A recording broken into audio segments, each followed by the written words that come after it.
Hi everyone, Nicole here again from the Inclusive class, and I'm bringing you another way to modify work so that you can include your students and your kids who are perhaps not learning at grade level or need a little bit of extra support with what you're working on in your classroom. So, for example, this activity would be a social studies activity, and I'm a little biased since I'm Canadian. I'm using a Canadian map for this example, even though I do live in California and love it here too. So, just a big shout out to Canada though tonight.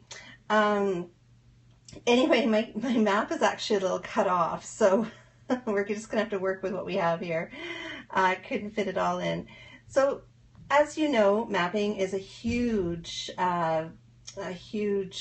learning outcome. Being able to map is a huge learning outcome in our curriculum. And for those kids who are not working at grade level or perhaps have some visual challenges, looking at something like this can be possibly terrifying, to say the least. It's quite overwhelming, and if you're expecting them to do anything with this map, chances are they're not going to be able to do it without some support. So anyway, let's talk about some ways. Yeah, no roads, that's right.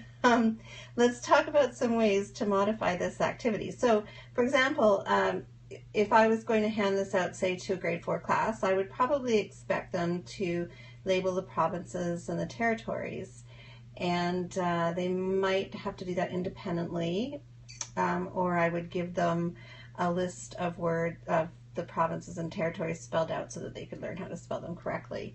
However, if you have a child that is not capable of doing that, one way to modify this is to have the provinces written already down at the very bottom. So, oops, hang on a second. I don't know if I'm going to be able to do this. Oh, no, I'm not. There we go. Not very neat and tidy, but oh well. So I might list the names of the provinces down in the bottom corner and then draw a line. Oops. There, and have the child place the correct name of the province on the line. If they need even more support still, I might even go as far as giving them the beginning letter to help them figure out what that province might be.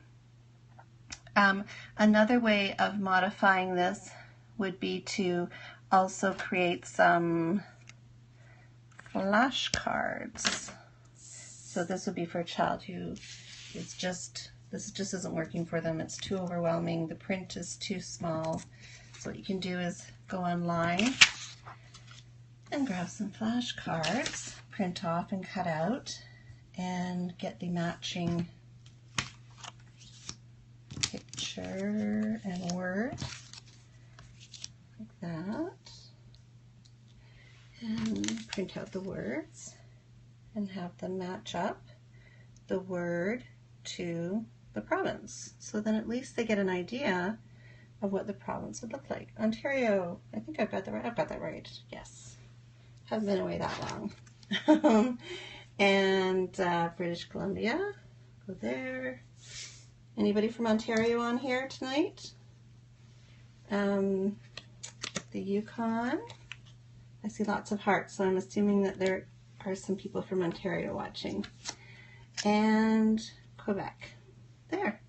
So you can have a student working on that while the rest of the class is working on this.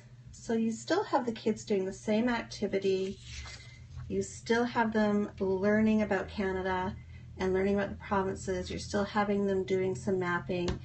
Your outcomes and your expectations for your student who might be working below grade level are a little bit different, but nonetheless, you've included them to the best of their capability. And that is my inclusion tip for tonight. And if you want more tips on inclusion, you can go to www.theinclusiveclass.com and check out what's there. We also have podcasts there that I do with Terry Morrow from Special Needs Parenting, and I'd like you to join in too. If you are doing Periscope, well, obviously if you're watching this, you are.